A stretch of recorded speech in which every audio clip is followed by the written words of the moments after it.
Okay, so today we're going to be talking about is the factored form of polynomials. Now here in the first line, we have the quadratic that we probably know from grade 10. So what we did here is we take in the left side right here.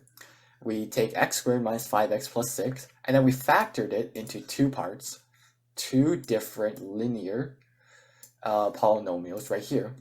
So that's what we call factoring, right? And this is the factored form of this quadratic. Now we can extend this to higher powers of our polynomial, such as the one down here. This one is simply the top one, but we have an extra exponent.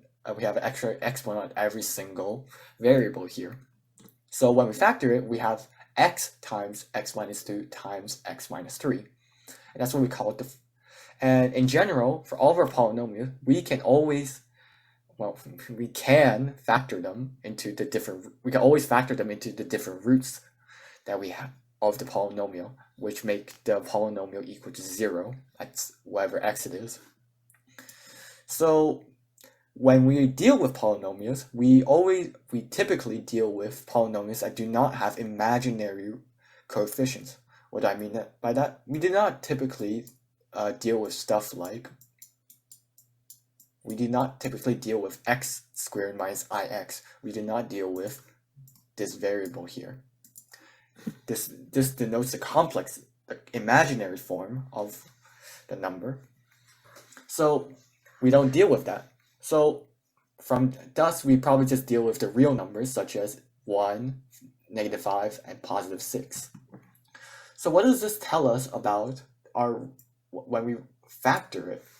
Because even with complex numbers, we can still factor this, right? We can factor this as x and then times x minus I, right? This is what we get from it. However, this is probably not that useful to us since we don't deal with it that often. So mathematicians, they have realized this and they came up with a brand new theorem. This theorem is called the Fundamental Theorem of Algebra. So what this states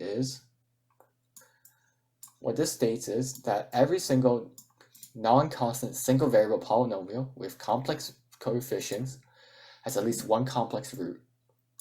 This includes polynomial real coefficients, since every single real number is complex number with the imaginary part equal to 0. So I'm just going to highlight the important part here. So what does this tell us? Well, this simply tells us is that if our polynomial does not have any complex coefficient, when we factor it, there are only two scenarios.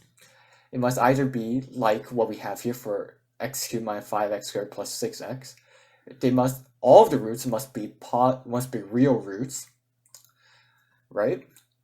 However, we also have the second scenario where it's the opposite, where we do have complex roots, and in some cases we might only have complex roots. For instance, in this example, we have x squared plus 1. As we all know, that this one has no real solution. It has solution x plus I and x minus I. Now, what you should notice here is that we have plus I and we have negative I here. Notice how these two are opposite signs of each other. However, the quantity is still the same. This is what we call conjugates of complex numbers. It's where we have x minus a times I times x plus a times I. The magnitude of a complex number is the same, however, the signs are opposite. It's the same thing when dealing with square roots as well. So why is this important for us? Well, realize that these two i's will cancel each other out, right? Since we've expand this, we have x squared plus ix minus ix and then minus I squared. Clearly, these two cancel out, and then we're left with this. Keep in mind that I squared is equal to -1. I squared equals -1. All right? So what happens in the case where we do not have our conjugate, right? Let's say this wasn't wasn't minus I, right? Let's say we had x plus I, and then we have x minus 1 instead. Well, unlike before where we had this part that cancel each other out, we do not have that. So instead we have x squared plus ix minus x plus minus I. Clearly here we have complex coefficients in front of our variables, which is not what we typically deal with polynomials, right? So we realize that every single complex number, it must have its conjugate as its root as well if we want our polynomial to consist of only real coefficients. So what this means is that stuff like this can never happen if we're dealing with polynomials with all real coefficients. It must have its conjugate in order to make sense.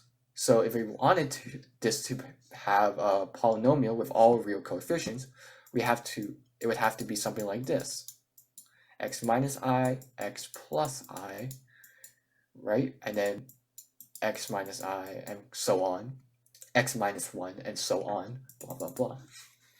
So what's the usefulness of this?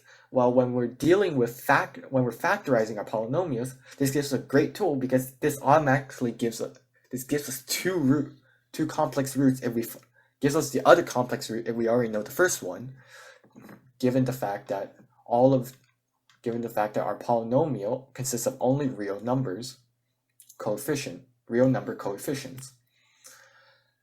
And because of that, we can also conclude another idea, which is that every single polynomial that has a complex number as its root, they must come in pairs. Therefore, the total number of complex roots that we have must be divisible by 2. Why? Because they come in pairs, right?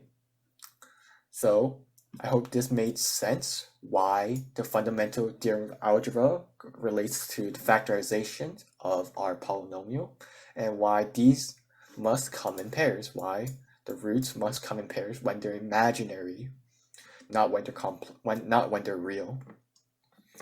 So hopefully you found that useful, and I'll see you in the next video where we'll continue learning about the properties of our polynomials.